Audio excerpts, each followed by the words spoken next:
Alright people, I'm coming at you with a video, and right off the bat I'm gonna be telling you right now that I'm gonna be breaking this up into two parts. First part I'm gonna give you my thoughts on what I want to upgrade on my system in 2017, and part two I'm gonna be telling you, showing you benchmarks of my system in its current form, and showing you what the FX 6300 is like in 2017. But let's get to it on the first part. Number one, I've been thinking about upgrading to Zen for the longest time, ever since they announced it or whatever. And I started thinking back on, a few things, back in December on the 12th, where they had the AMD Ryzen event, where they showed the AMD AMD 8-core 16 thread going up against the Intel equivalent, which is the i7-6900K, which is also an 8-core 16 thread processor.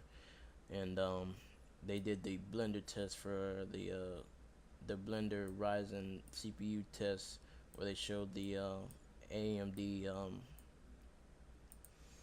8-core 16 thread beat the 6900K at lower clocks than the Intel equivalent, and they showed that they were on par with Intel's high-end flagship chips. The high-end chip, the 6900K, they've shown they're on par with that, with the Intel equivalent. And they told you the price of the Intel chip, which is the 6900K, is $1,100 processor. And what I've been thinking back on is that they never talked about the price of the AMD stuff. Like, I don't understand why AMD didn't come out and say what the price was on their upcoming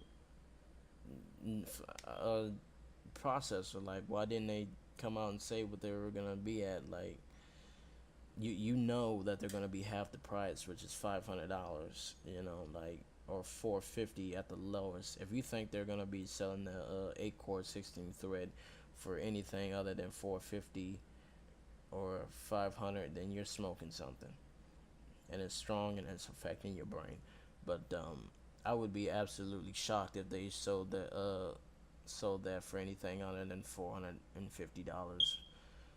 But yeah, but I also, like, you showed us the Intel price, but what's your price? Like, the CEO of AMD could have came out on stage and said we're half the price, and dropped the mic and walked off stage, and that would have been the show for the majority of people. Like, okay, you're on par with Intel for what?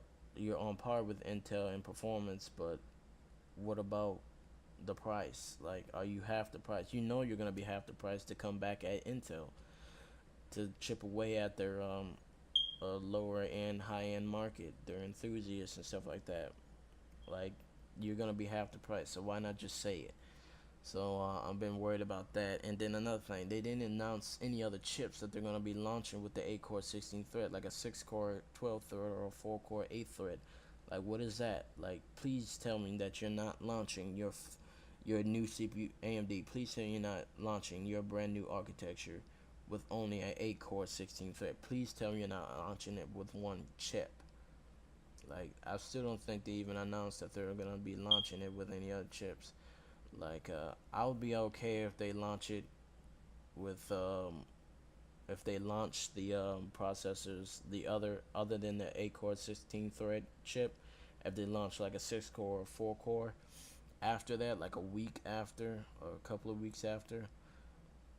If they wait like a month to launch anything else, then I will trade red for blue and go with Intel.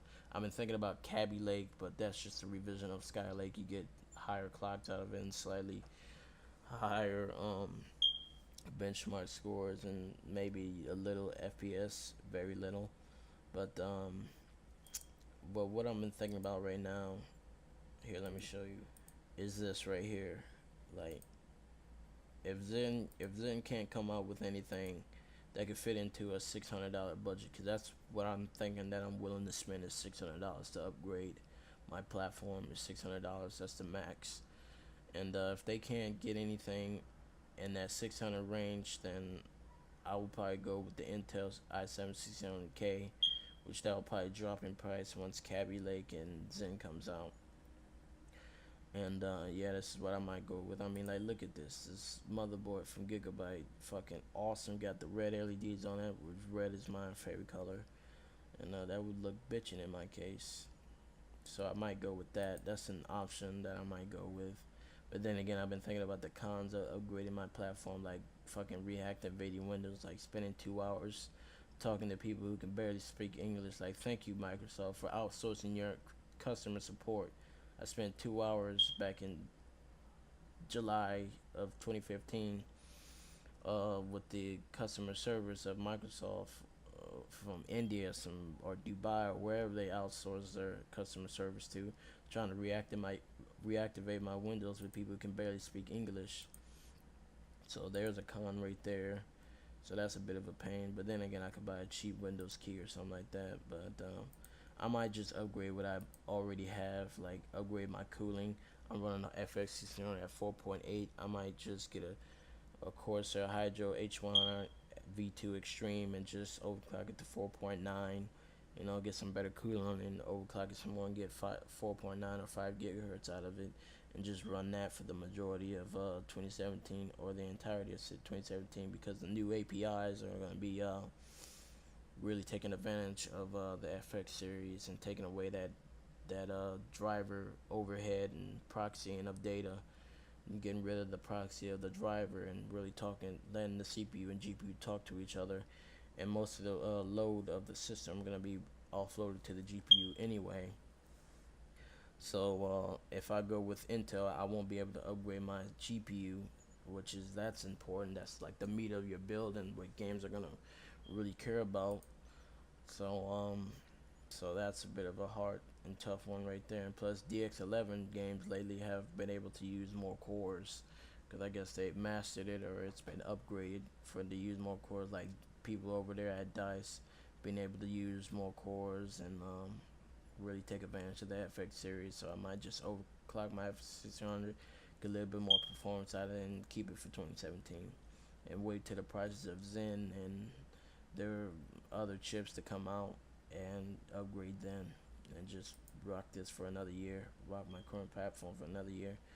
And then I've been thinking about the GPU right here. I was thinking about either a GTX 1070, but I've looked at benchmarks in Vulkan and DX12 and some DX11 games. The R9 Fury is almost close in performance to a GTX 1070. So I've been thinking about that, or I might buy in a EVGA or something like that, or get an 8-core FX processor like the 8300. Yeah. So I got some options. I might just stick with what I already have. So, and plus it's like a little bit, $400 to upgrade my current platform, other than $600 and the pain of reactivating Windows. So I might just stick with what I have for 2017 and wait to next year. And by this time, by mid-year, we'll be running more games that are better optimized with DX11 to use more cores, and DX12 games will be more prevalent, and Vulkan and stuff like that. So I've given myself some options, and stay tuned for part 2, where I show you the performance of my current system in its current form and stuff like that. So, alright, peace.